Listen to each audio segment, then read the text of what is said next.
నీ public opinion pulse తెలుసుకుని ప్రజల ముందు అసెంబ్లీలో పెట్టలేని ఎమ్మెల్యే నువ్వెక్కడ ఎమ్మెల్యేవి? నీకు తెలుసా నీ పబ్లిక్ పల్స్ ఏంటో? పోనీ తిరుగు, రాసుకో. గవర్నమెంట్ తప్పులు చేస్తాయంటే ప్రశ్నించెళ్ళి, అది కదా నీ డ్యూటీ. ఎంతసేపు అపోజిషన్ స్టేటస్ క్యాబినెట్ ర్యాంక్ గురించి గొడవ పడతారు, ప్రజల కోసం ఒక్కసారన్నా ఇంత గొడవ పడ్డారా? రైతు పోరని పెడతారు, దాంట్లో బూతుల పోరు మాట్లాడతారు. That should benefit your party, not the people. Accountability and governance, ఇవి కూడా మీ బాధ్యతే. Questioning the executive. MLAs can question ministers and the other officials regarding government actions, policies, holding the executive branch and accountable.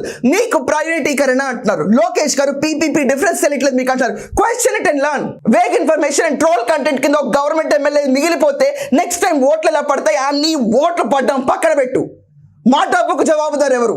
ఇది ప్రజల డబ్బు. ఏ నాయకుడు ఉడిగలు చేసి వచ్చిన డబ్బు కాదు, ఇది ప్రజల డబ్బు. తిన్న ట్యాక్స్ కడుతున్నాం, నీళ్లు తాగిన ట్యాక్స్ కడుతున్నాం, బతుకుతున్న ట్యాక్స్ కడుతున్నాం. మన డబ్బుతో విర్రవీగి పెన్షన్లు తీసుకుని బతికే ఎమ్మెల్యేలు వెళ్ళరా? ఎంత అహంభావం, ఎంత అహంభావం. క్లారిటీగా పిక్చర్ చూడండి. ప్రతి ఒక్కరు participating in debates, they must contribute to debates on important issues, offering their opinion and suggestions on the government actions. ఎక్కడన్నా ఒక్క రిఫరల్ అన్నా మీరు ఇచ్చి డిబేట్లో పార్టిసిపేట్ చేసి ఓడిపోయినా పర్లేదు, వీళ్ళు ఇచ్చిన ఐడియా బాగుందని ప్రజలకు ఎక్కడన్నా ఇన్స్పిరేషన్గా నుంచోగలిగిందా?